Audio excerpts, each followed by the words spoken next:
Bonjour à tous, bienvenue sur France Maghreb 2 en ce jeudi 10 février, j'espère que vous allez bien. C'est parti pour le best-of, l'occasion de redécouvrir, de réécouter les meilleurs moments de cette émission jusque 18h. Évidemment, soyez-en les bienvenus, on va commencer par un petit débat qui nous a bien occupé dans cette émission avec Gamal Abina, avec Sabrina Nouri ce jour-là, pour parler de Taubira, Christiane Taubira, celle qui s'est invitée dans la course à l'Elysée.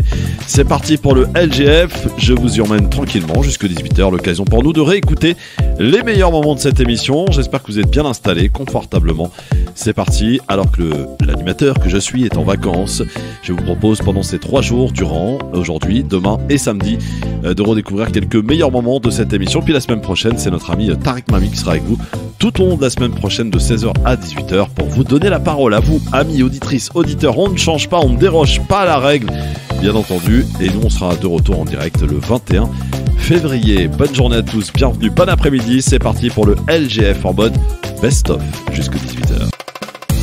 Bienvenue dans le Grand Forum présenté par Christophe Rowe. Le Grand Forum. On va parler d'une autre artiste qui s'est fait remarquer déjà en 2002. D'ailleurs, elle a fait un beau lapsus hier. En parlant de 2022, elle a parlé de 2002. Elle était déjà très remarquée, puisque elle, mais pas qu'elle, et Chevènement aussi à l'époque, ont participé à la défaite de Lionel Jospin. Voici que quelques semaines auparavant, il n'y a pas si longtemps, que les moins de 20 ans peuvent connaître, en l'occurrence, pour reprendre un extrait de la chanson, voilà, parce que tout à l'heure j'ai un peu merdé mon lancement. Et il se trouve que elle disait « Je ne voudrais pas être la candidate de plus à gauche ». Autrement dit, je ne voudrais pas faire partie de cette division à gauche, etc. Bien voici que, avec et grâce à la, primaire populaire qui a donné son résultat hier, plus de 390 000 votants. Et d'ailleurs, je tiens à vous dire qu'il y en a qui ont signalé qu'ils ont pu voter 4 fois. Absolument. Voilà. C'est vrai ? Oui. En tête est arrivée Madame Christiane Taubira. Voici ses premiers mots hier soir. Vous l'avez fait en sincérité, vous l'avez fait avec vos convictions, vous l'avez fait avec vos valeurs. Nos convictions, nos valeurs. Vous l'avez fait en conscience et en responsabilité. Parce que l'enjeu nous dépasse. Vous l'avez fait avec une grande décence, beaucoup d'enthousiasme, mais sans jamais manquer de respect. Vous l'avez fait ainsi parce que vous avez surtout voulu donner, offrir à la gauche, à l'écologie, l'élan qui permet d'aller, d'envisager, de construire des victoires essentielles. Vous avez donné l'énergie pour lever l'espoir. Et nous continuerons à le faire comme vous le faites, en respect, en attitude respectueuse envers chacune, envers chacun. Parce que nous voulons construire ensemble. Nous voulons prendre en main notre avenir. Nous voulons mêler, comme vous l'avez fait, la raison et le cœur. Nous voulons une gauche unie, nous voulons une gauche debout, parce que nous sommes attachés aux idéaux de gauche. Alors, bon, est-ce que vous sentez que dans sa voix, quelqu'un qui a gagné quelque chose? Non. Pas l'impression, on dirait qu'elle est en dépression. Je vais vous donner un petit truc qui va vous faire marrer. Actuellement, Macron est à 24% dans les sondages. Maintenant, on prend le numéro 2, c'est Le Pen, comme bien entendu. Et maintenant, on va cumuler tous les candidats de gauche, ou qui se réclament de la gauche. Mélenchon est à 10, Jadot ça fait 15, Taubira ça fait 19, Hidalgo ça fait 21, Roussel ça fait 25. Ils ont 29% quasiment à gauche cumulé. Et là, comme cette gauche est assez incapable, ils ont préféré faire plein de petits candidats inutiles, comme le communiste ou comme elle, qui vont rien donner, qui ne représentent rien. Elle représente 4%, du coup, la question que je pose, 4%. Est-ce qu'elle est légitime à l'issue de cette victoire à la primaire populaire? Évidemment. Mais victoire de quoi, Christophe? À la Victoire d'une primaire populaire, Sabrina. Mais victoire. D'ailleurs, ton mélange, là, il est arrivé 3e, lui. Écoute, victoire à une primaire où c'était la seule candidate déclarée. Ah non, il y avait Madame Hidalgo, il y avait, non. il y avait Monsieur Mélenchon, Monsieur Jadot. Les candidats que tu parles, les candidats dont tu parles. J'ai vu le nom de Sabrina, moi je vois pas dire. Écoute, les candidats dont tu parles n'ont pas été candidats, ils n'ont pas fait campagne dans cette primaire populaire. Et l'ensemble, en tout cas je parle en connaissance de cause, puisque moi-même, je n'ai pas participé au vote de cette mascarade. En fait, la primaire populaire, elle a été faite pour Madame Taubira, pour se conforter dans une espèce de légitimité sur cette campagne présidentielle. Comment, à 70 jours du premier tour, on peut venir face aux Français et aux Françaises en détresse, venir se moquer d'eux à ce point? Elle était où quand il y avait les gilets jaunes? Ça, c'est bien dit, ça. Elle était où quand il y avait la détresse dans les hôpitaux et qu'il y a des soignantes qui hurlaient à la mort? Elle était où quand il y avait la réforme des retraites? Elle était où quand il y avait la réforme de l'assurance chômage? Elle était où, Madame Taubira?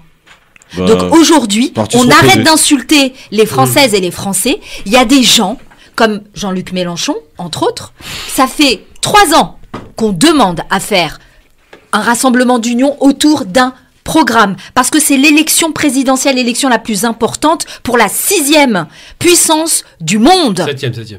Bon, ok, 7e, je te l'accorde. 7e puissance du monde. Elle n'a pas de programme, elle n'a pas de dynamique, elle n'a pas d'équipe. Et tu me dis qu'on doit se mettre derrière elle parce qu'elle a gagné un sondage. J'ai rien dit, ça parce qu'elle a gagné un sondage. Hein. Elle a gagné un sondage. Non mais écoutez, je pense que là c'est un non-événement.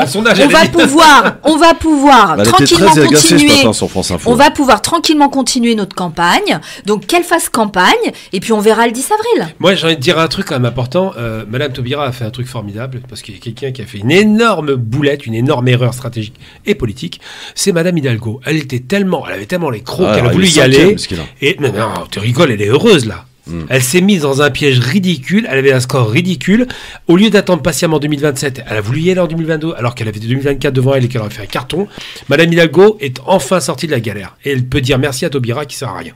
Ali, qu'est-ce que tu penses de cette primaire populaire et surtout de la victoire de Madame Taubira? Est-ce que ça la rend légitime? Il y avait un monsieur qui a dit qu'il faisait la remontada là, à Montebourg. Moi je crois qu'elle a fait plutôt dans l'autre sens parce que c'est vrai que plutôt la descentada, parce que 2 mois avant une élection, je vois pas vraiment l'intérêt et la portée. En fait, ça prouve l'état dans lequel est le Parti socialiste et la gauche, où c'est vraiment même pas le brouillard, parce que si elle avait voulu apporter un peu d'éclair, sincèrement, je pense que... Par contre, moi, ce qui m'étonne, j'ai une question à poser, si on parle de 400 000 personnes qui ont voté.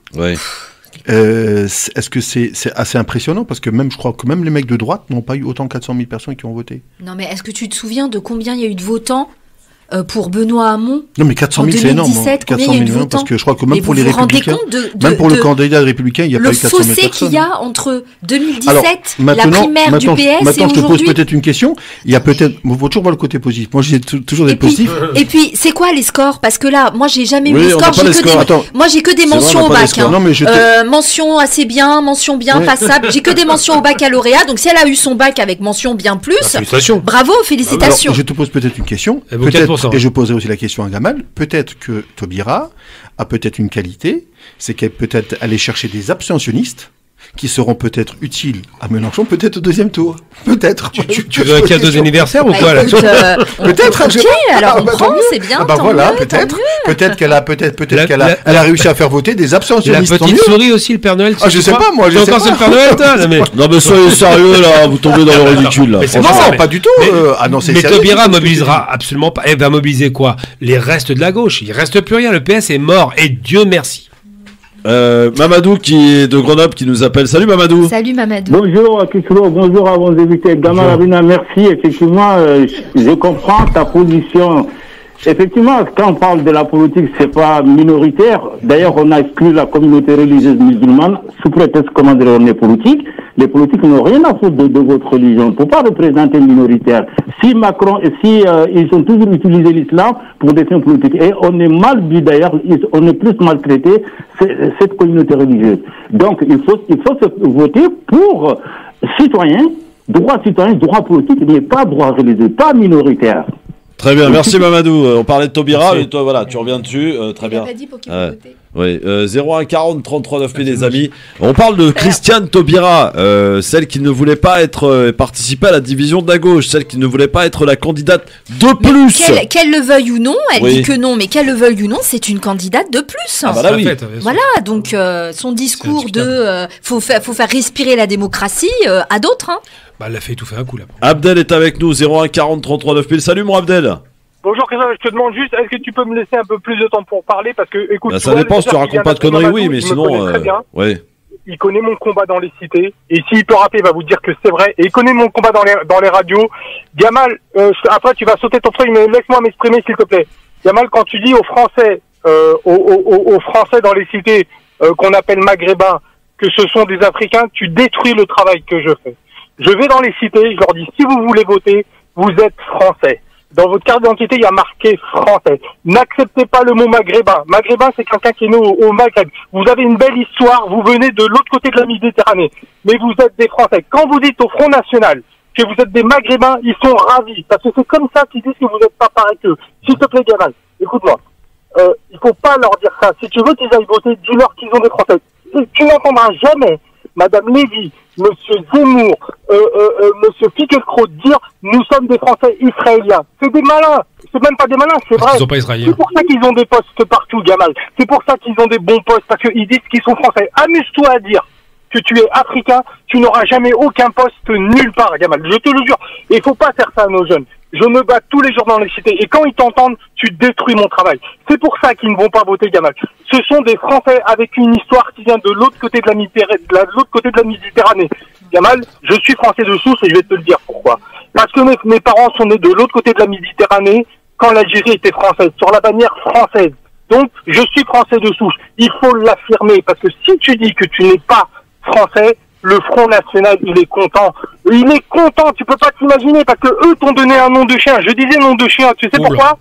Non, nom de chien, c'est parce que c'est pas sur ta carte d'identité. C'est des noms qu'on donne comme ça, sans l'avis d'une préfecture, sans l'avis de rien. Alors, maghrébin, beurre, robeux, c'est quoi ça? Faut plus accepter ça. Faut plus qu'on accepte ça. Alors, nous sommes des Français. Attends, faut que je réponde à ça parce qu'il y a beaucoup de choses.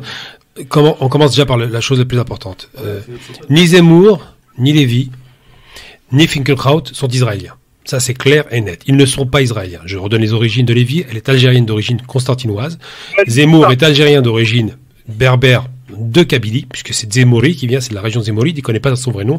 Et Finkielkraut est polonais. Donc, ils n'ont jamais dit qu'ils étaient juifs israéliens parce qu'ils se revendiquent israélites, ce qui est une petite nuance. Il ne faut pas tout confondre. Israël n'étant pas est un État fabriqué de toutes pièces. Ensuite, la question de savoir quelle est notre identité. Alors j'ai dit qu'on doit dire qu'on est africain. Ça veut pas dire qu'on n'est pas français, puisque la citoyenneté, elle est acquise. Non pas, comme vous venez de le dire à l'instant, on n'était pas français de souche. C'est totalement faux. Ce qu'on veut dire par français de souche, c'est l'ethnie. C'est comme ça qu'ils ethnisent le débat. On est français depuis que De Gaulle en 58, c'est une circulaire qui a été faite en 58, a dit les Algériens musulmans, c'est comme ça qu'on était caractérisés, ont droit au vote. Le fait d'être français, c'est avoir la citoyenneté, c'est pas avoir un statut d'infériorité. Et donc je finis mon propos. Très important. Je finis mon propos. Maintenant pour répondre, est-ce que j'ai jamais dit, je veux dire, quand Le Pen dit qu'elle est bretonne, ou quand, je sais pas, quand n'importe quel homme politique va dire qu'il est du Périgord, de je ne sais où, que Chirac de Corrèze, par exemple, personne ne lui reproche. Quand un Français est européen, on lui reproche pas. Il y a beaucoup d'Arméniens, par exemple, qu'on a vu de Géant qui était arménien, ils le revendiquaient. Le fait de revendiquer son origine ne veut pas dire ne pas être français. Ce qui pose problème, juste pour finir, ce qui pose problème dans les quartiers, c'est pas le fait qu'on se sente maghrébin, c'est le fait qu'on ne se sente pas citoyen à part entière, qu'on ne veuille pas voter. Non, c'est pas nous le problème, c'est nos parents le problème, parce que malheureusement nos parents, et là je suis très catégorique, n'avaient pas de culture politique de vote parce qu'ils n'avaient pas le droit au vote, tout simplement. Quand les parents transmettent pas ça à leurs enfants, les enfants ne votent pas. Est-ce que tu peux... Nos parents ont baissé les chines, Gamal. Courbé les chines. Ils ont tous accepté, pas nous, c'est faux, ils n'ont pas courbé les chines, je suis contre ça. Est-ce que je peux juste répondre? Allez, franchement, rapidement. Moi, je suis en totale adéquation avec ce que tu dis. Par contre, j'ai pas l'impression que Gamel, parce que là un peu c'est un peu dommage, parce que vous êtes un peu dans du frontal, alors quelque part vous avez non, parce que tu dis détruit. Moi je suis tout à fait d'accord avec toi. Tu sais pourquoi ils vont pas voter? Je peux terminer. Pas de leur dire que ce sont des Maghrébins. C'est pas pour ça qu'ils vont pas voter. Non, mais attends, tu as certainement raison et j'approuve ton travail et je t'encourage. On pourra même en discuter si tu veux avec plaisir. Par contre, tu as raison de défendre la citoyenneté française. Là-dessus, il n'y a pas de débat. Par contre, c'est mon histoire. Pardon?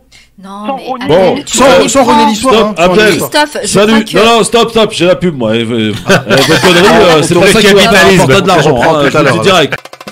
Restez avec nous. Le Grand Forum revient dans un instant sur France Maghreb 2. France Maghreb 2. Bienvenue dans le Grand Forum, présenté par Christophe Pro. Le Grand Forum. Stéphane Hervé, maire de Bondy. Bonjour monsieur le maire. Bonjour. Comment allez-vous? Ça va très bien, je vous remercie. Alors première réaction, ce fut tumultueux quand même, ce qui s'est passé à Bondy, avant de parler de cette campagne aussi qui a été hyper agressive. Vous avez été élu maire une première fois et il y a eu un recours de déposé contre vous par l'ancienne maire Thomasin. Votre élection avait été annulée, de nouvelles élections organisées, ça s'est déroulé les 2 week-ends derniers et vous êtes d'abord arrivé largement en tête au premier tour et vous avez terminé largement vainqueur de cette élection. Donc vous avez été confirmé finalement par les habitants de Bondy. Largement confirmé, effectivement. C'est la résultante de 2 phénomènes. D'une part, la démonstration que nous avions un bilan. Nous avons travaillé pendant 16 mois. Nous avions donc un résultat. Nous avons tenu nos engagements devant les Bondinois. Et puis, le deuxième phénomène, qui est absolument pas du tout à négliger, qui est tout aussi important, c'est aussi le rejet du système qui était en place précédemment, du système mis autour de Sylvine Thomasin. Alors vous parliez d'un système Thomasin. C'est quoi le système Thomasin? C'était un système qui ne fonctionnait finalement que par clientélisme et favorisait un certain électorat. Et en fait, on ne s'occupait plus de tous les Bondinois, on ne s'occupait plus des projets de la ville, on faisait fructifier finalement sa petite rente, son fief, en espérant toujours tenir finalement qu'avec quelques-uns, mais pas avec l'ensemble des Bondinois et dans l'intérêt général, et en pensant que l'abstention ferait la différence.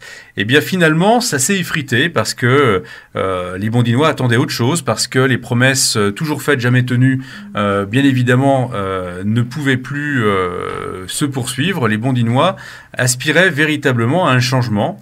Donc il y a ces 2 phénomènes, ce rejet d'une part, et puis bien sûr le fait qu'après une élection qui en 2020 était serrée, les Bondinois ont vu que nous étions capables d'apporter ce changement, et donc nous allons poursuivre. Et puis là encore, je tiens à le dire, nous avons fait en sorte de travailler sur un projet qui réunisse tous les Bondinois, au-delà des intérêts partisans. Moi je suis un élu LR, mais il y avait avec moi différentes familles politiques. Nous avons ouvert effectivement jusqu'à des citoyens, non encartés dans aucune famille politique, mais qui pouvaient venir également de la gauche, du centre-gauche, et nous avons effectivement fait une liste de rassemblements larges autour d'un projet du quotidien, et donc je pense que ça aussi, ça a été largement noté par les électeurs. Alors, ce fut une campagne quand même très agressive, visiblement, Stéphane Hervé, sur le terrain. Thomasin a révélé qu'on lui a abîmé sa voiture. Enfin, ça a été très agressif sur les réseaux sociaux. Vous le déplorez, ça? Oui, on l'a même condamné. Enfin, il ne doit pas y avoir dans une démocratie, dans une campagne municipale, des actes violents, des injures, des insultes, des dégradations de biens ou d'attaques aux personnes, quelles qu'elles soient. Et c'est vrai que nous avons systématiquement condamné. Mais je tiens à le dire, pendant 16 mois, nous avions été aux responsabilités. La ville s'apaisait. Il n'y avait pas du tout cette ambiance qui s'est retrouvée pendant les 2 mois de campagne, qui était effectivement un peu électrique. Et bien évidemment, moi, je souhaite que tous les auteurs des faits qui ont pu se produire et qui ont conduit à différentes plaintes, je pense aux tags sur certains bâtiments, je pense effectivement au véhicule de Mme Thomasin qui avait été brûlé, ou plus grave pour moi encore, la halle du marché Suzanne Buisson qui forcément va modifier la vie d'un quartier pendant de nombreux mois maintenant. Je souhaite que moi, tous les auteurs de ces actes soient retrouvés et puissent être effectivement traduits devant les tribunaux. Monsieur le maire, qui est donc élu... En ce qui me concerne, j'ai encore pas mal de questions, mais je vais laisser mes camarades Assia et Philippe vous en poser. Vous n'en avez pas fini avec la justice apparemment? Il y a encore un autre procès qui vous attend là bientôt? Non, je suis au courant de rien. Vous êtes au courant de rien? Non. D'accord, très bien. Qu'est-ce que c'est que cette histoire Mbappé là, qui a été utilisée apparemment par qui? Comment ça s'est passé? Expliquez-nous. Alors, si vous faites référence à la venue de Kylian Mbappé en novembre, j'imagine, effectivement, je pense que ça avait fait une sacrée polémique. En réalité, il y a là un bel exemple d'instrumentalisation politique. Alors, moi, quand Mbappé vient à Bondy, il est toujours le bienvenu. C'est un enfant de la ville et pour les Bondinois, c'est toujours vraiment quelqu'un qui non seulement est citoyen d'honneur, qui fait du bien aux enfants et les enfants veulent le voir. C'est un exemple à suivre, c'est pas le seul exemple, mais c'est un exemple à suivre dans la ville. Et quand il vient effectivement faire la promotion normalement de sa BD et qu'il vient devant des enfants du club de foot, ça doit être un moment de joie. Mais ce qui n'est pas normal, c'est que ce soit organisé de façon à ce que ce soit fait dans le dos de la municipalité, que l'on privatise finalement un équipement communal, c'est-à-dire qu'on interdise même à des élus de la ville de pouvoir être présents, et que, au travers de cet événement, finalement, une opposante politique, qui est membre à ce moment-là du conseil municipal, mais dans l'opposition, soit la seule personne à pouvoir être présente, sous couvert d'une amitié avec la famille. Alors, les amitiés de Mme Thomassin me dérangent pas, mais simplement l'instrumentalisation qui en est faite, à des fins personnelles et à des fins de campagne, là, pour le coup, oui, je m'insurge. Et notamment parce qu'un équipement municipal, le stade Léo-Lagrange, n'a pas à servir à des intérêts privés. Très bien. Bon, ça c'est le petit éclairage apporté important en tout cas. Philippe. Pour rebondir là-dessus, c'est vrai que, alors pour être complètement honnête, Monsieur le maire doit connaître mon étiquette et mon appartenance. Je suis à Europe Écologie Les Verts et évidemment j'avais des copains sur la liste face à Monsieur le maire, mais d'ailleurs j'avais manifesté déjà à l'époque mon indignation au fait qu'un équipement public devait être ouvert à tout le monde, qu'il n'avait pas à être privatisé et qu'on ne peut pas empêcher un élu de la République. Je pense à votre adjoint au maire au sport, qui a été, il a été sympa parce qu'il a été molesté par le service de sécurité. Et ça, c'est pas admissible, c'est pas acceptable. Donc moi, je veux pas jeter la pierre sur Paul, Pierre, Jacques. Je comprends que le service de sécurité veut protéger son client, mais empêcher un élu de la République, ô combien même opposant ou pas, de pouvoir rentrer sur un équipement communal. Enfin, c'est juste pas possible. D'organiser un événement sur un équipement communal sans avoir l'autorisation de la mairie. Alors déjà, rappelez que Philippe l'a très bien dit, c'est vrai qu'Azdine Drif, qui était mon adjoint au sport, qui a vocation à le redevenir, n'a pas pu effectivement accéder, mais il a eu un comportement très digne. Il a effectivement décidé de ne pas, en tout cas, faire d'esclandre sur place, puisqu'il y avait des enfants. Il y avait quand même un moment festif autour de Kylian Mbappé, et que, en pensant effectivement à cet événement, à ce qui se passait pour les enfants, il préférait effectivement réserver sa réponse. Il a eu l'occasion ensuite de dire effectivement son indignation, mais sur l'instant, il n'a pas cherché à faire d'esclandre. Et ça, on peut l'en remercier. C'est, je dirais, le comportement digne d'un élu de la République.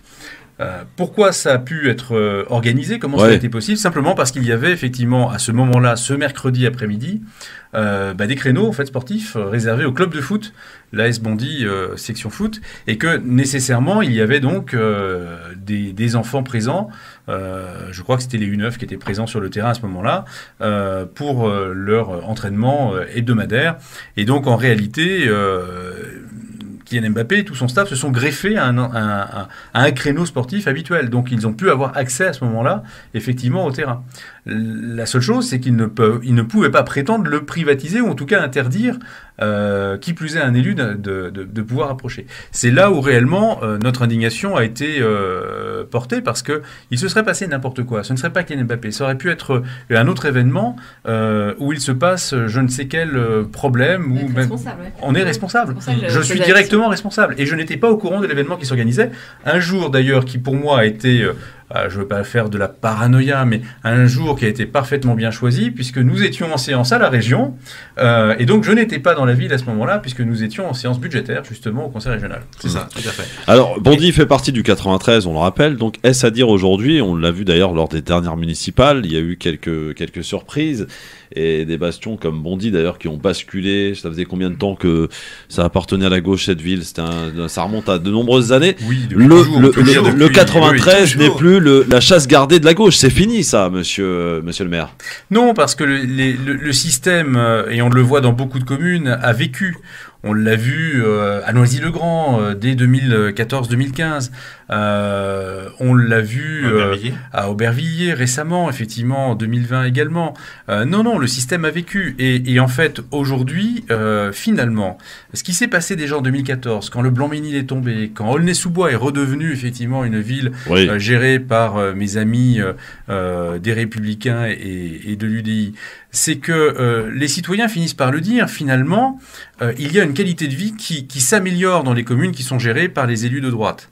Et donc, en réalité, ça commence à faire effectivement boule de neige. Il y a effectivement des citoyens maintenant qui se disent, après tout, puisque ça marche bien dans les communes voisines, pourquoi dans notre ville, pourquoi à Bondy, finalement, on ne ferait pas confiance à des élus qui ne sont pas effectivement des élus nécessairement pour lesquels ils avaient l'habitude de voter. Il y avait une forme de vote un petit peu habituelle, peut-être sans regarder effectivement quelle pouvait être l'offre alternative d'autres listes. Aujourd'hui, c'est très différent. D'ailleurs, aujourd'hui, on le voit bien, il suffit de voir, même au niveau national, la portée de la classe politique, des différents partis politiques et de ce qu'ils représentent. Je pense qu'aujourd'hui, l'électorat est en tout cas beaucoup plus volatile et regardera toujours, finalement, son intérêt le plus direct, son cadre de vie. Et dans une élection locale, c'est bien de cela dont il est question. C'est au quotidien, est-ce que finalement les élus sont capables d'apporter, je dirais, une amélioration notable, qualitative du cadre de vie et de l'espace public de façon générale. Et bien sûr des services publics de façon générale. C'est peut-être aussi une population qui a évolué, changé avec le prix de l'immobilier, le fait aussi qu'il y ait peut-être une nouvelle population qui arrive dans le 93, c'est la question que je pose. En tous les cas, sur les villes limitrophes, c'est ce qu'on voit sur Aubervilliers avec des prix de l'immobilier qui flambent aussi, avec l'arrivée du métro, avec toute cette expansion finalement aussi du Grand Paris, qui de toute façon vient bouleverser aussi et réinterroger les équilibres qui existaient, ou peut-être les bastions qui existaient et qui avaient peut-être leur terreau. Mais pas que, pour être complètement transparent, parce qu'on est au Grand Forum et ici c'est la famille, j'ai beaucoup d'amis à Bondy. Et donc évidemment, dans une campagne où tu sais que ça va jouer à couteau tiré à très peu de choses, j'ai été sollicité pour passer quelques coups de fil. Et c'est ce que j'ai fait. On m'a demandé de rendre service, donc je rends service. Je dis pas si j'étais convaincu ou pas, mais en tout cas, j'ai fait le job. Et force est de constater que rapidement, mes copains, qui sont des gens qui ont une grande influence sur Bondy, m'ont dit, écoute Philippe, si ça avait été toi sur la liste, avec grand plaisir, mais on va la faire battre. Et quand tu entends ça, et je te parle de gens de quartiers dits difficiles, populaires, etc.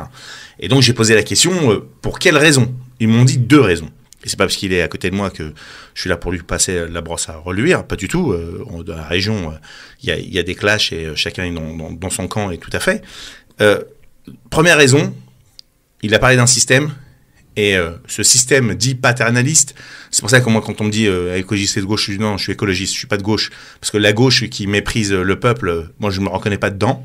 Et donc, il y avait aussi de ça. Et la deuxième, c'est qu'ils ont été contents de la parole donnée.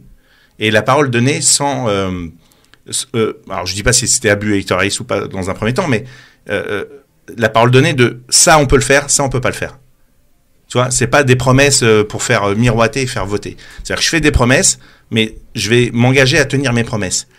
Et ça, quand tu as des gens qui peuvent te faire basculer une élection, qui te disent on va voter pour ces 2 choses-là, bon, alors j'ai pris le soin de ne pas appeler mes copains et mes copines qui m'avaient demandé de l'aide pour ne pas leur casser le moral pour la campagne. Mais et d'ailleurs, mes copains m'ont demandé de ne pas venir ce fameux dimanche tracter avec toute l'équipe de la gauche, etc. Parce que ça allait les blesser et je voulais pas blesser mes potes.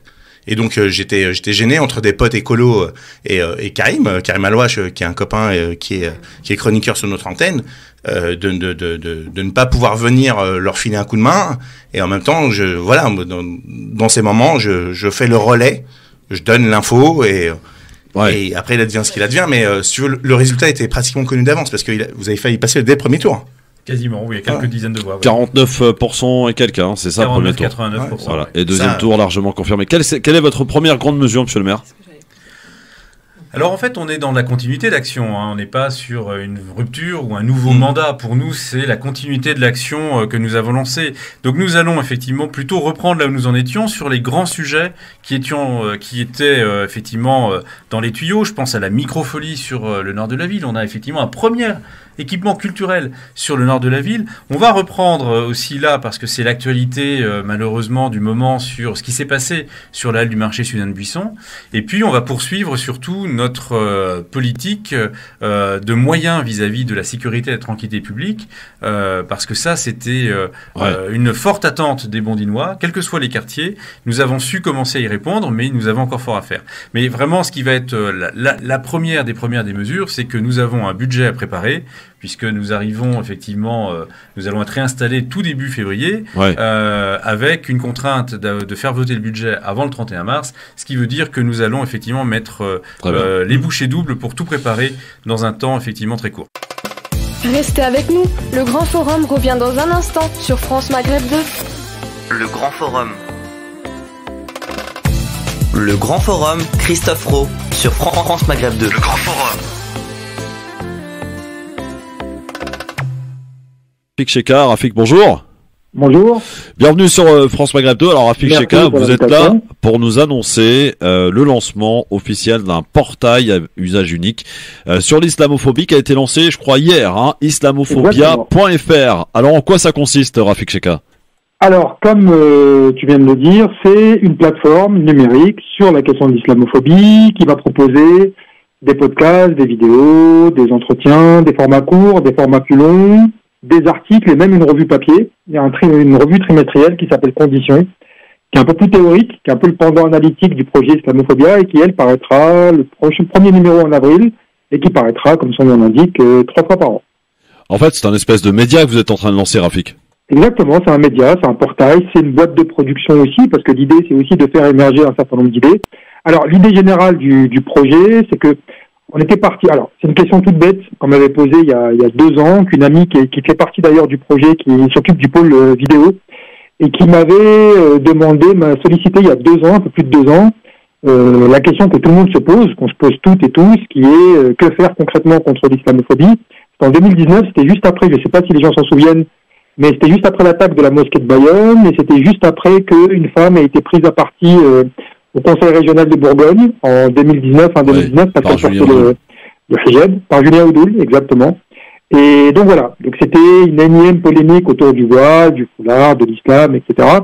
Et une amie m'avait sollicité en me disant qu'est-ce qu'on peut faire concrètement. C'est une question toute bête qu'on se pose toutes et tous, hein. C'est pas une question révolutionnaire, mais j'avais commencé à réfléchir à ça et à germer petit à petit l'idée que il y avait beaucoup d'informations sur Internet accessibles sur la question de l'islamophobie, mais pas de lieux ressources qui puissent permettre de centraliser ça et de saisir le phénomène islamophobe dans cette dimension à la fois religieuse, politique, sociale, économique, environnementale, juridique, psychologique, voilà, et internationale. C'était ça l'ambition, l'idée de départ d'Islamophobia. Très bien. Donc ça a démarré hier. Quelles sont les ambitions et les objectifs de ce portail ? Alors, notre ambition, c'est déjà de se hisser à la hauteur des défis qui sont aujourd'hui les nôtres. Quand je dis nous, je parle évidemment des personnes musulmanes qui sont installées en France. Notre ambition, elle est simple, c'est de mettre en place la plateforme la plus complète et utile qui soit. Ça, c'est notre ambition, et là, c'est la rencontre du public qui sera déterminante pour nous dire si on est sur cette bonne route ou pas. Et dans les objectifs, c'est de impulser une dynamique créatrice autour de la question de l'islamophobie et surtout encourager la réflexion et la mobilisation. Les deux l'un va pas sans l'autre. Il faut marcher sur les 2 pieds. Il faut à la fois encourager la réflexion critique, innovante sur la question de l'islamophobie et qui favorise elle-même la mobilisation. Alors, en fait, si nous avons bien compris, quand il s'agit d'islamophobie, pour avoir toutes les informations, les éclairages, les analyses, c'est sur islamophobia.fr que ça se passe. Ça se passe aussi sur d'autres espaces. Et c'est ce qu'on dit d'ailleurs, même y compris sur le site, on le dit, nous on peut exister que dans un écosystème favorable. Et quand on parle d'écosystème, c'est avec des médias autonomes, avec des ONG, des structures, des luttes. C'est dans un écosystème que nous, on veut travailler. On veut travailler avec tout le monde et fédérer autour de ça. Évidemment qu'il y aura d'autres lectures possibles que celles que nous, on va proposer, mais on va essayer de proposer la lecture la plus complète qui soit. Et en tout cas, de donner tous les éléments pour quiconque se pose des questions sur l'islamophobie pourra trouver des réponses sur le portail Islamophobia. Alors j'ai été y faire un petit tour sur le site qui est très bien fait d'ailleurs, je vous félicite. Et merci au webmaster. Il est en construction parce qu'il y a encore plein de liens qui sont pas actifs, mais voilà, c'est vraiment en cours de construction. Ça a été lancé donc hier, c'est toute une équipe derrière qui travaille pour faire émerger, faire grandir ce site. Ça n'existait pas encore ce type de médias, enfin ce type d'alternative. Pas dans le volet média, dans le volet audio, vidéo, podcast, etc. Pas dans ce sens-là. Par exemple, il n'y a pas de podcast dédié à la question de l'islamophobie encore. Ça n'existe pas encore. Donc nous, on va le créer. Est-ce qu'il y aura des intervenants peut-être extérieurs, de gens qui se sont fait connaître, qui vivent d'ailleurs on peut parler d'un business de l'islamophobie pour certains, Rafik Cheka? Ça, je sais pas s'il y a un business de l'islamophobie. Le seul business que je vois, en tout cas, c'est le business islamophobe. Lui, par contre, je vois et on le voit tous les jours. Il suffit juste de prendre, par exemple, la personne qui est intervenue dans le reportage de M6, Zone Interdite. Je sais plus quel est le nom de ce monsieur qui soi-disant dénonce. Amin El Bailly. Voilà. Il a fait tous les médias depuis. Donc là, on peut parler d'un business islamophobe. Si demain j'écris un livre pour dire moi, ex-frère musulman, ou je sais pas quel titre comme ça, je vais faire le tour de tous les plateaux, etc. Le premier business que je vois, honnêtement, c'est le business islamophobe, mais l'idée, c'est de donner la parole à tout le monde, chercheurs, artistes, activistes, journalistes, etc. Toutes les personnes qui ont des travaux à partager avec nous, des idées, des réflexions, un parcours à partager sur la question de l'islamophobie. Qu'est-ce qu'on peut vous souhaiter, Rafik Cheka, aujourd'hui, à l'occasion de ce lancement de ce portail sur l'islamophobie, islamophobia.fr? Très honnêtement, notre plus grande victoire, c'est qu'il n'y ait plus besoin de faire un portail comme ça.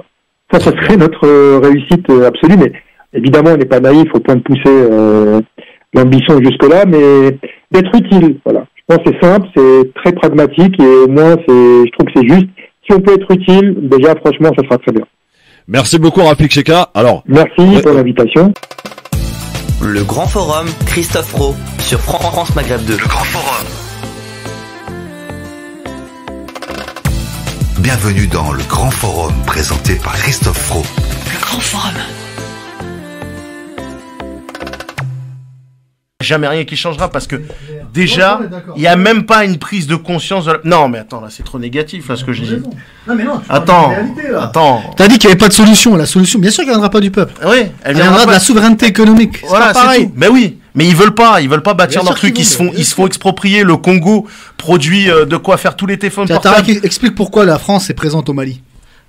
L'uranium, tout simplement. Voilà. Et qui sert à Areva, qui sert à bien sûr financer le nucléaire, le parc nucléaire. Le nucléaire, voilà, le nucléaire. Et surtout les têtes nucléaires qui activent le parc maritime des sous-marins français. Ça y est, on rappelle qu'en 2013, le Mali, avec à sa tête le président, avait demandé l'intervention française pour l'aider à lutter contre les djihadistes.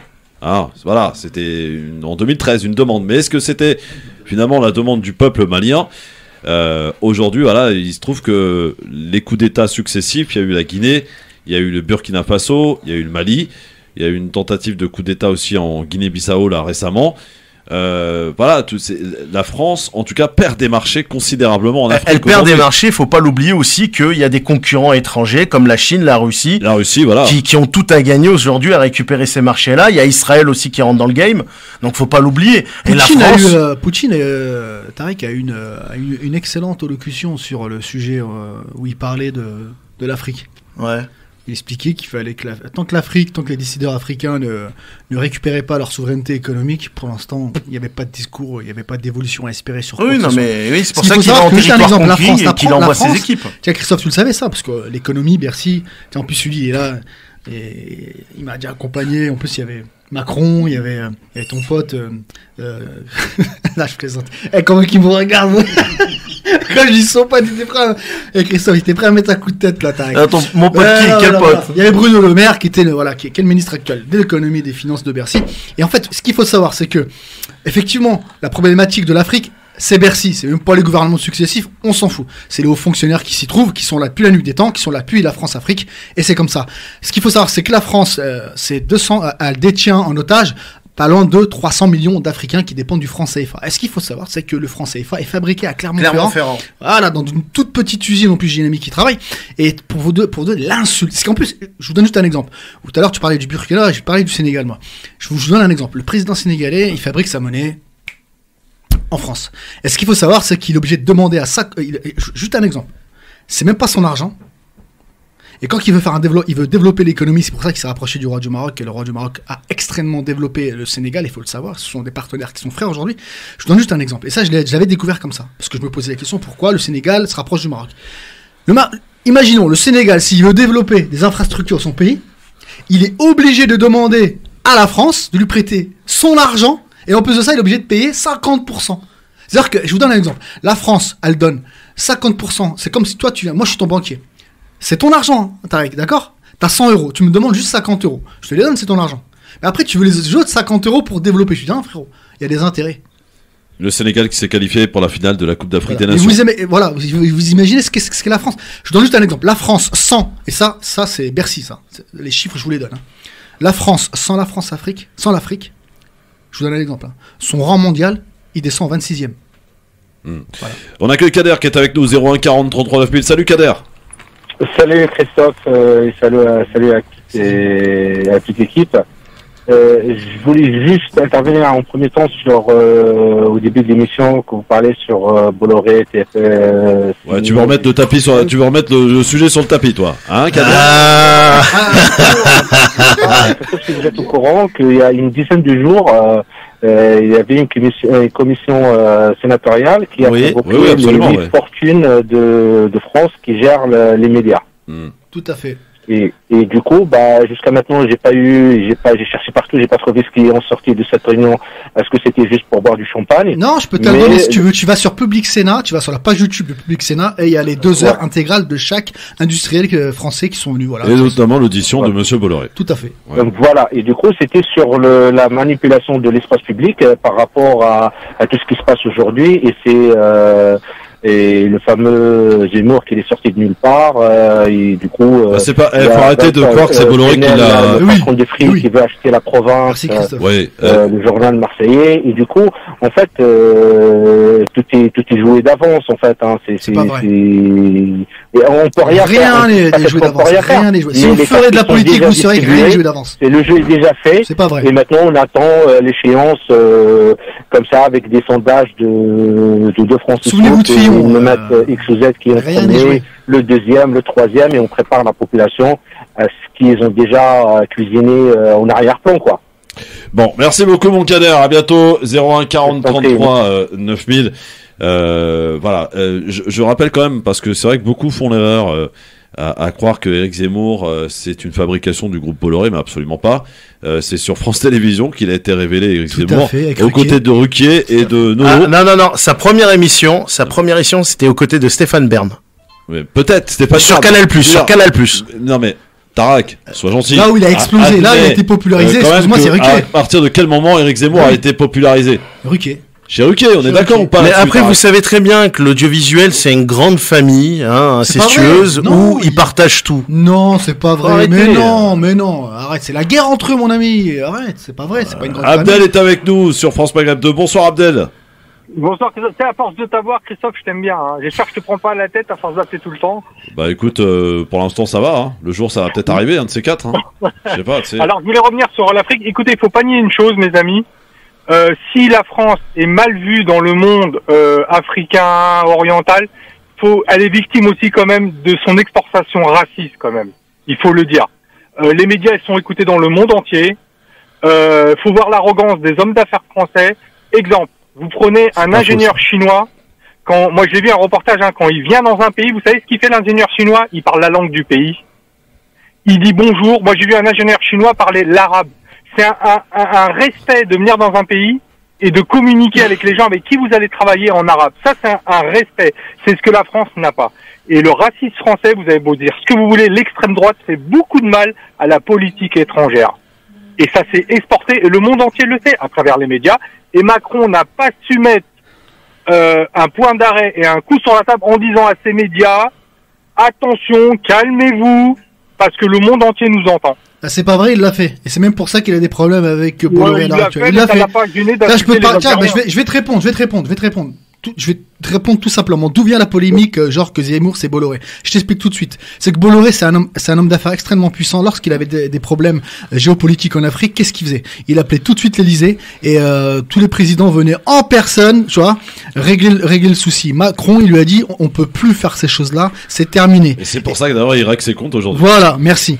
On est d'accord. Non, je suis désolé. Macron, il donne du pain à qui il veut pour les mettre de son côté, pour faire plaisir à l'extrême droite.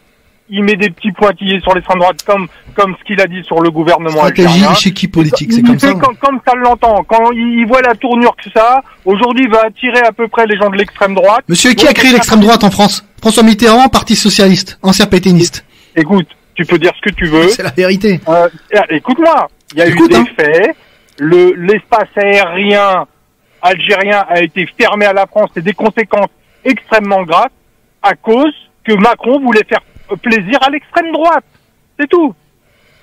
Merci Abdel. 01 40 33 9000. On peut aussi parler des armes françaises parce que ça vend beaucoup d'armes françaises. 4e producteur d'armes au monde. Mais qui ont des conséquences, mon cher Nabil. Hein. Par exemple, au Yémen, on tue des gens avec des armes françaises. Tout à fait. Voilà. Le terrorisme, c'est des armes françaises. Parce qu'on se régalerait finalement avec Tarek Sassi, Nabil Sama qui débattent. C'est à toi de faire l'effort. Hein. Ça va, j'en fais suffisamment en vous supportant déjà. C'est pas un gros effort. C'est subliminal, Tarek, ça. Franchement, je te dis pas l'effort que je fais. C'est à toi de mettre la caméra. On accueille Karim. Des moments croustillants sur Instagram et qui souhaite vous parler, Karim. Bonsoir, Karim. Bonjour, Karim. Bonsoir, les amis. Bonsoir. Dis-moi, Christophe. Oui, Karim. Qu'est-ce qu'il y a? J'ai une suggestion à te faire avec toute la publicité qu'il y a maintenant. Moi, j'espère que tu as pensé à demander une augmentation, hein. Parce que je pense que les recettes doivent être bonnes, non? Écoute, je n'ai pas pour habitude de parler des coulisses de la radio à l'antenne, donc je vais pas commencer aujourd'hui. Bon, moi je serai toi, je sais, vendredi prochain,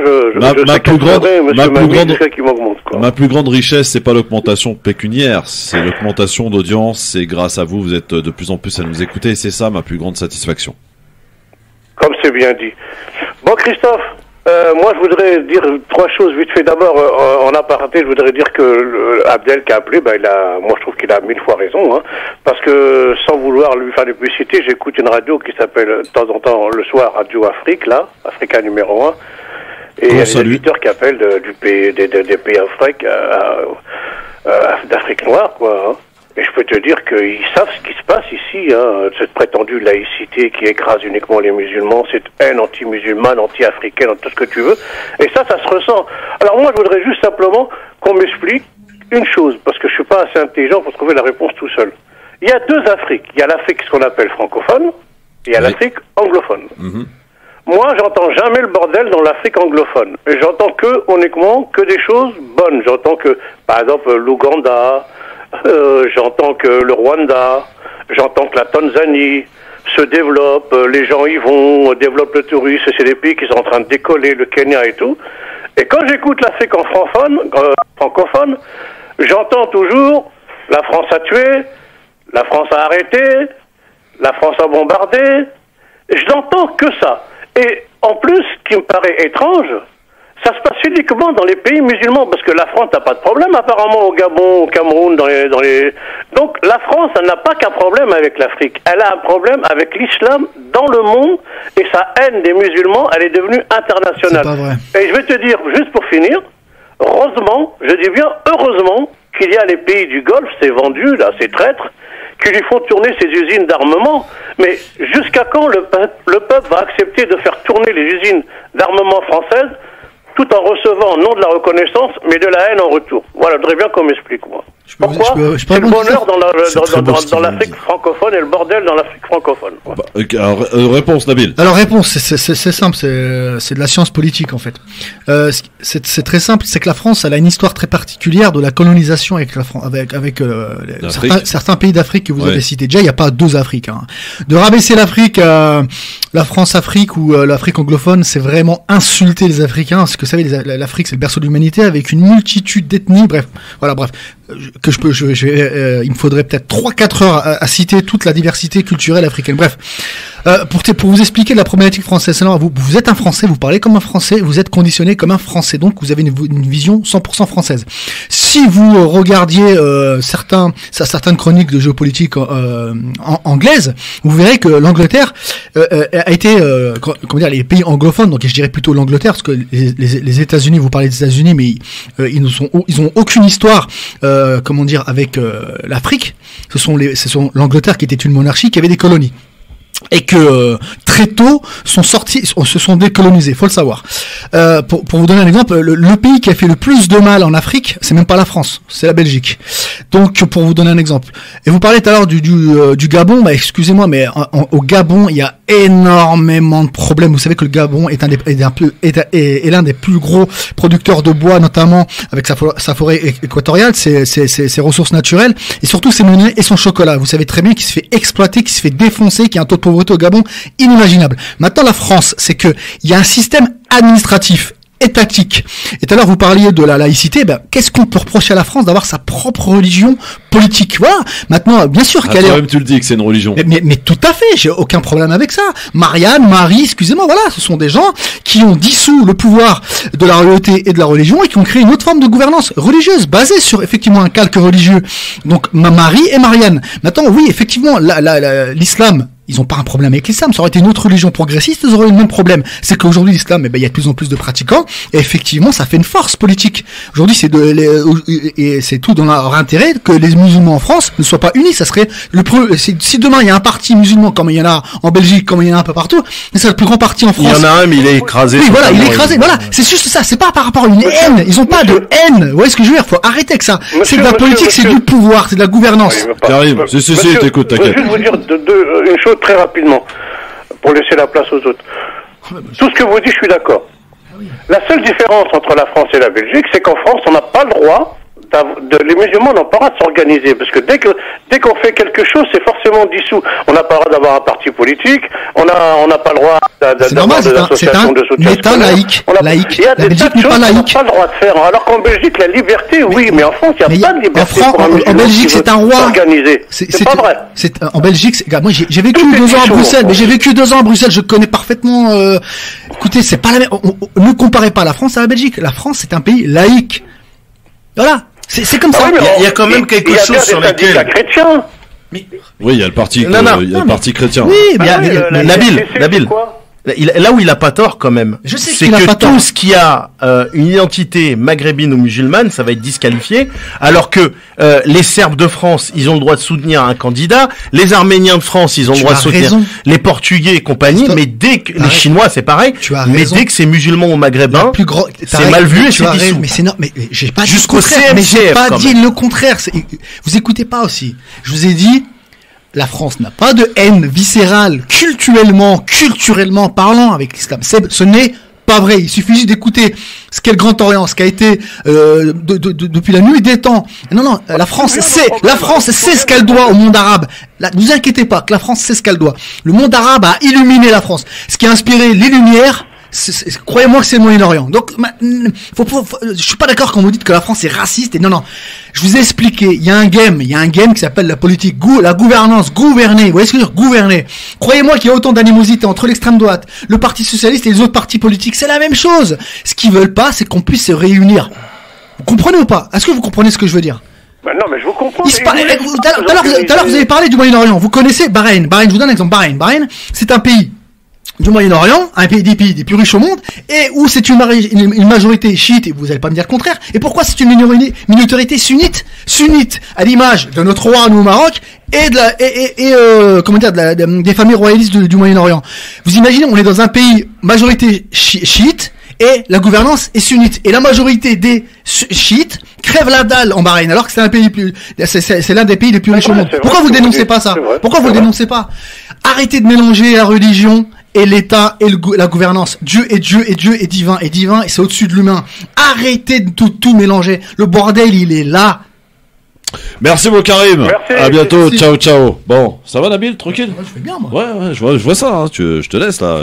T'es chaud patate là, dis donc. Non, mais les gens ils mélangent tout. Mais non, mais ils mélangent tout. Mais ils ont leur compréhension et ils ont le droit de pas être d'accord avec toi, mon vieux. Qu'est-ce que je te dis? À aucun moment j'étais en désaccord avec cet homme. Ouais, bah oui, mais quand même. Non. Alors justement, parlons des armes. Justement, des armes françaises qui sont vendues à ces pétromonarchies d'ailleurs, qui sont safe pourquoi? Bah pas pour décorer, hein. Non, pour aller tuer, pour aller bombarder le Yémen. Qui en parle du Yémen? Personne n'en parle du Yémen.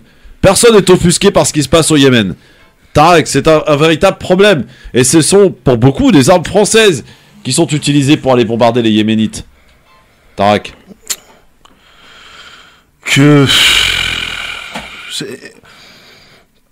Ça fait longtemps que la France est au service des monarchies arabes, que ce soit le Qatar, Dubaï et l'Arabie Saoudite. Et puis quand l'argent parle, les portes s'ouvrent et puis c'est tout.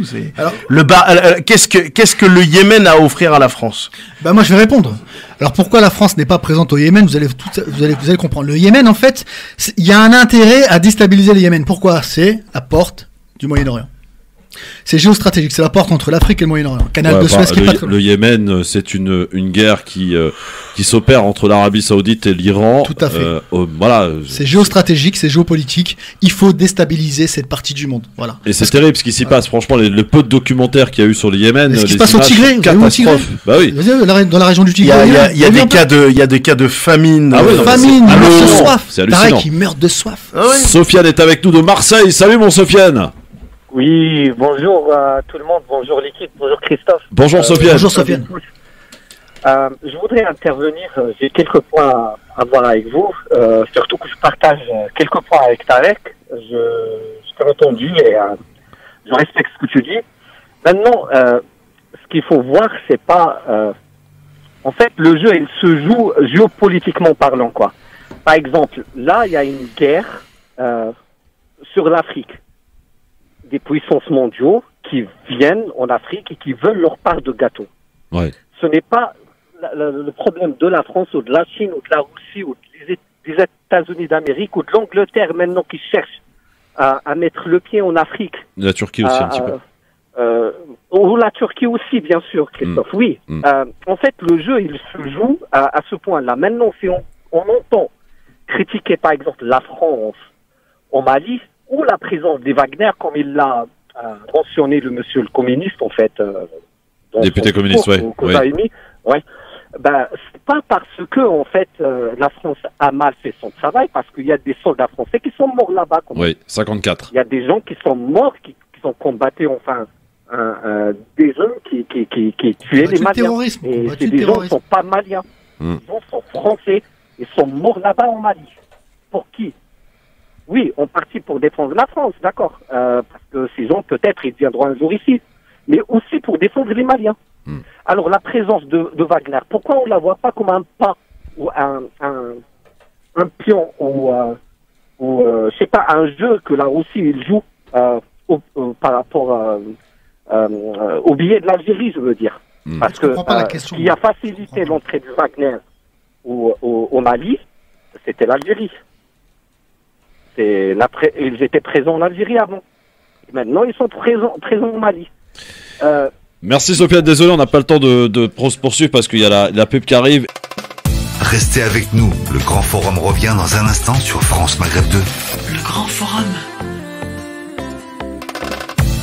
Le Grand Forum. Christophe Fro sur France Maghreb 2.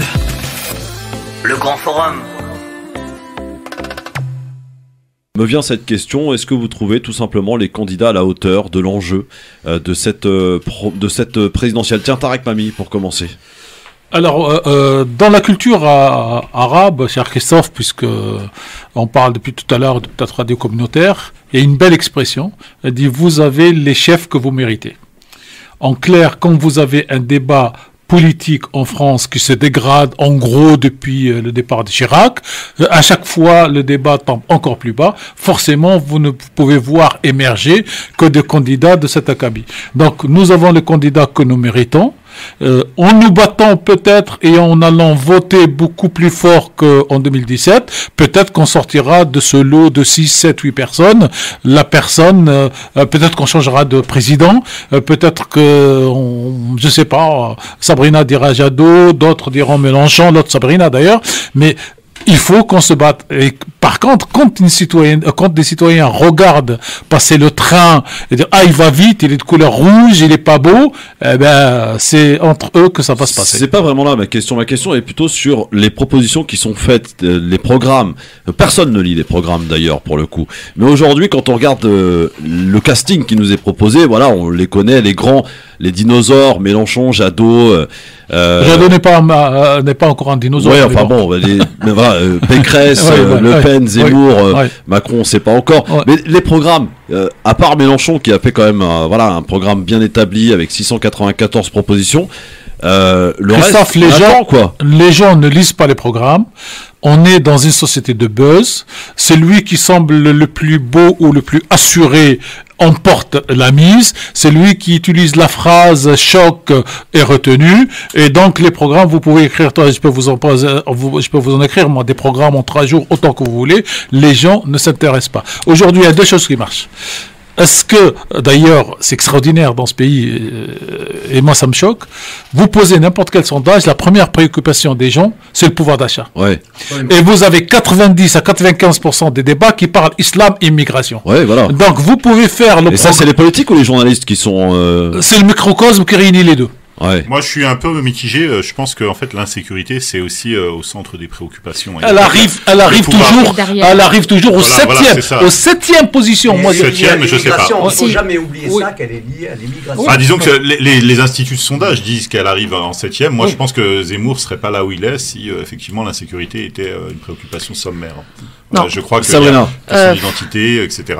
Après, moi, je veux bien que Sofres dise que c'est la 7e préoccupation. Moi, je rejoins ce que dit Monsieur Mamie, parce qu'en fait, dans les préoccupations des Françaises et des Français, on retrouve le pouvoir d'achat, on retrouve la santé, la crise sanitaire, on retrouve la question climatique et l'environnement. Et l'école. Voilà. Et ensuite, on trouve les questions de sécurité et d'immigration qui viennent bien après. Ouais, et l'extrême droite est à 30%. Ouais, donc, c'est pour la santé. Oui, il a raison, Non, en fait, elle est à 30% parce que elle est dans le ressenti, pas dans les problèmes, et qu'elle considère à tort que si on virait tous les immigrés, tout ira en France. Oui, mais d'accord, mais comment vous expliquez par exemple que des émissions avec Zemmour font une audience terrible? Vous prenez la même avec Jadot, je suis désolé, c'est d'accord. Quand je dis ça, ça veut pas dire que j'approuve, mais c'est comme ça. De toute manière, c'est simple, le débat aujourd'hui tourne autour de la question de l'immigration qui est la cause de tous les maux en France. Donc on a trouvé un bouc émissaire, c'est le musulman. D'ailleurs, Zemmour, il nous propose une guerre civile. Valérie Pécresse nous ressort le Karcher. Emmanuel Macron n'a pas de programme, il en avait déjà pas en 2017. Donc rien de nouveau sous le soleil. Il y a Mélenchon qui a remis à jour son projet Avenir en commun de 2017. Yannick Jadot a sorti son programme samedi à Lyon, donc avec plus de 130 mesures justement sur la présidentielle. Après, Christiane Taubira qui a émergé de la primaire, moi j'étais assez attristée de voir ces dernières prestations médiatiques. Oui, alors devant la Fondation Abbé Pierre, ce fut calamiteux. Absolument, donc on se demande un peu si elle va aller jusqu'au bout et pourquoi en fait elle en est encore là. Et oui, on est dans un débat en fait qui ne répond pas ni aux attentes ni aux préoccupations, mais par contre, l'extrême droite a eu ce tour de force de réussir à pointer du doigt un responsable de tout ce qui va mal en France. Ouais, moi je pense que comment dire, alors pour parler peu et parlons peu, parlons bien. Moi, je pense que là, du point de vue des franco-maghrébins, musulmans ou pas, habitants de banlieue, etc., on est dans la mouise. Je veux dire honnêtement, là, pour moi, le seul espoir, c'est la gauche. La gauche forte aujourd'hui, c'est Mélenchon. Donc il faut trouver le moyen, d'une façon ou d'une autre, d'unir les forces de gauche pour pouvoir leur donner une chance d'arriver au second tour. Sinon, on est dans la merde. Très honnêtement, hein. Je veux dire, Pécresse a Ciotti sur son aile droite et lui, il a bien envie de nous régler notre compte. Je veux dire, très honnêtement, son discours est pas un discours d'amitié. Sinon, c'est Zemmour ou Le Pen. Et je veux dire, bon, Macron pour moi est totalement inexistant, quand bien même il pourrait aller par miracle assurer un deuxième mandat. C'est quand même celui qui a pris pour ministre Gérald Darmanin qui explique que Marine Le Pen est trop molle sur les questions de répression de l'islam. C'est bon de le rappeler. C'est bon de le rappeler. On est en désaccord sur Mélenchon quand même. Hein. Je le dis parce que Mélenchon c'est normal. Tu prêches pour ta paroisse. Mais Mélenchon il a tenté sa chance plusieurs fois. À chaque fois il a raté. Il a fait 19% une fois parce qu'il y avait des parasites. Il a fait 19% mais il a raté et il est trop clivant en fait. Au deuxième tour il ne gagnera jamais. On ne sait pas. Moi, je pense que face à l'extrême droite, on peut miser sur éventuellement un front républicain. C'est la logique qui a été adoptée depuis des années de toute façon. Et je pense qu'entre Mélenchon et l'extrême droite, les Français sont susceptibles quand même, moyennant certaines alliances, de choisir une liste de gauche. Après, moi, je pense qu'on parlait de la candidature Taubira. Taubira, pour moi, elle n'est pas en lice pour la présidentielle. Elle veut négocier avec les candidats de gauche pour obtenir un ministère. C'est tout, quoi. Elle veut pas sortir du jeu. Voilà, c'est Smaïn, on t'a pas entendu là-dessus sur les candidats. Pas de problème.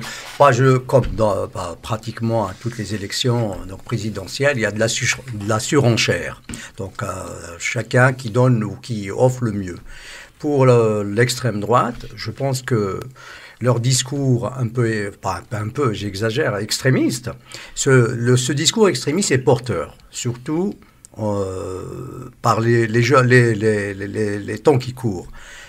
Par rapport à la conjoncture, l'extrême droite a vraiment le vent en poupe avec tout ce qui se passe. Quand on regarde, par exemple, les sondages faits sur l'islam, on se rend compte que 60%, voire plus de Français sont quasiment contre l'islam en France, pour ne pas dire contre les musulmans. Et si vous voulez, cette réalité, elle est en train de se concrétiser. Et on va le voir lors des élections. Et vous allez voir, moi je suis persuadé qu'il y aura Macron face à Zemmour. J'en suis sûr et certain. Ah oui. Ouais, carrément. Je risque de paraître un peu radical. Moi, je pense que ce sera Pécresse face à l'extrême droite. Probablement. Je veux dire, si la gauche continue à se diviser, on va... pour toi, le Macron, il passe pas le premier tour? Pour moi, il fait pas 25%. Je veux dire, bon, après, les instituts de sondage disent ce qu'ils veulent. Moi, je suis dans la France du quotidien, de tous les jours. Je connais pas de partisans de Macron. Ils sont bien cachés s'ils existent. Après, il doit y en avoir quelques-uns, mais 25%, un Français sur 4, j'y crois absolument pas. La République En Marche s'est effondrée dans toutes les élections intermédiaires. Elle a tout raté quasiment. Enfin, il peut miser sur son nom. Moi, je pense pas qu'il. Il a quand même gardé son socle électoral, pardon. Avec 60% d'abstention. Excusez-moi, pour les élections européennes, le parti de Macron a été classé combien? Deuxième. Premier. Non, deuxième. Premier, deuxième, mais premier. Alors, je croyais, vous venez de dire, il s'est effondré dans la municipale. Avec 80% d'abstention. Ah oui, non, mais pareil, si on a là, je pense que les gens vont aller voter et qu'ils vont lui donner une raclée électorale. Moi, c'est mon pari. Après, j'ai envie de vous dire, voilà, quand on parle aux gens, aux musulmans et autres, pas que musulmans, aux Français aussi de gauche ou qui aspirent à plus d'égalité, j'espère que vous mesurez la gravité de la situation. Je veux dire que même là, Macron, si vous regardez bien autour de vous, je parle pas des sondages parce que les gens sont focalisés sur les chiffres. Alors, comme dirait l'autre, ça Je dépend. participe à des débats où on dit oui, mais la sécurité a baissé de 3%. Non, mais ça dépend dans quel milieu vous vivez et qui vous fréquentez. Alors, moi, je peux vous dire, je suis dans des cercles où les gens sont macronistes. Parce que c'est des cercles, il y a quelques universitaires, quelques avocats, quelques médecins, quelques, j'allais dire, hauts fonctionnaires. Et on peut pas nier l'existence de ces gens. C'est la France qui va bien. Moi, j'habite en Seine-et-Marne et je travaille dans une ville de 100 000 habitants en Seine-Saint-Denis. Bon, bref. Voilà. Donc, j'ai aussi mes repères qui sont pas universels. Oui, tout à fait. Voilà. C'est pas la France, c'est ça. La France qui va mal, alors, on a Walid qui est avec nous, qui nous appelle de Metz. Non, mais je retiens Sabrina. Ceux qui contestent le plus et qui parlent le plus et qui descendent le plus, le jour du vote, ils n'iront pas aux urnes. Et donc, vous pouvez avoir des... C'est pour ça qu'on leur parle. C'est pour leur dire d'y aller. Alors, pardon, mais je disais que, juste avant pour finir ma phrase, moi, je pense que tout a été fait depuis quelques années. Il ne faut pas seulement parler au futur pour rendre la vie impossible aux Maghrébins, aux musulmans, aux descendants d'immigrés de 3e et 4e génération. C'est-à-dire que là, on a toujours des contre-exemples qui vous feront dire oui, mais regardez, un tel a réussi, un tel est secrétaire d'État ou je ne sais quoi.